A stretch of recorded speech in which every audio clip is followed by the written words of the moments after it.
Boas a todos e a todas e benvidos ao podcast Finanzas para Realistas, un podcast onde iremos profundizando e adquirindo coñecementos en torno ás diversas situacións, aos diversos elementos que se encontran escondidos dentro do noso sistema financiero e como aprender determinados trucos acerca das nosas finanzas e como xestionar o noso diñeiro. Neste primeiro capítulo vou facer moito hincapé en dous conceptos que a día de hoxe están téndose en conta por moitas autoridades, gobernos, autoridades bancarias e entidades financeiras e en xeral pola poboación, que é aforrar versus invertir. Dúas estratexias que moita xente pensa que o pode ser unha ou outra, pero ao longo deste pequeno capítulo deste podcast vamos a aprender a como poder levar as dúas estratexias á vez. A primeira estrategia é a que máis pode ser utilizada a día de hoxe pola xente en xeral, que é a estrategia de aforrar, de xestionar o noso diñeiro.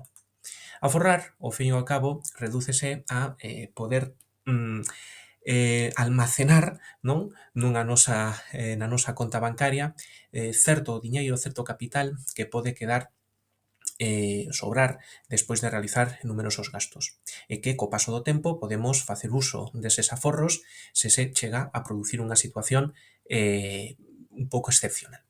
Pero que pasa co capital que nós temos aforrado? Pois pasa dúas cousas.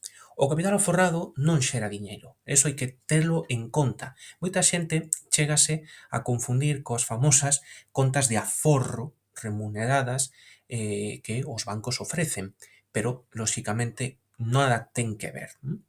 O diñeiro aforrado non xera diñeiro porque, lóxicamente, está, atópase na nosa conta bancaria, non nos dan ningún arrendemento, ningunha retribución polo mesmo. E quizáis é o máis importante, segundo elemento, non se combate a inflación co noso diñeiro aforrado.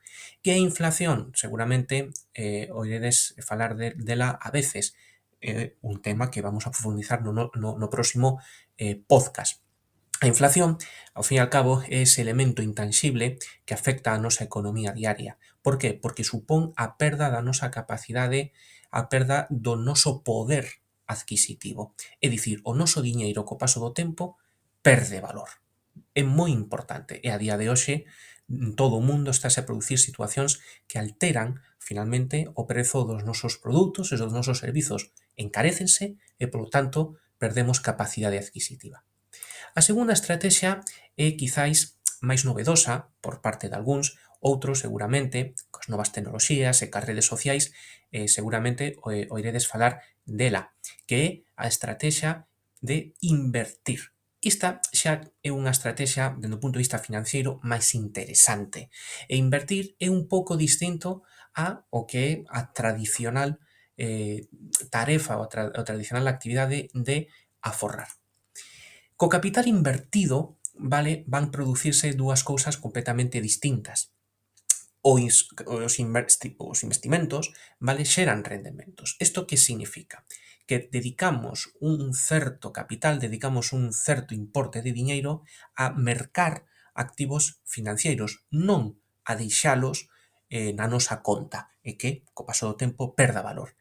Lóxicamente, sí que está aquí a famosa conta remunerada, a conta de aforros dos bancos, porque danos ese rendemento, danos un diñeiro extra, pero tamén están cousas máis interesantes, activos financeiros máis interesantes, como poden ser accións, bonos, fondos de inversión, ETFs ou tamén un tema moi soado, criptomoedas, que non as recomendo para nada, e tamén oro ou plata.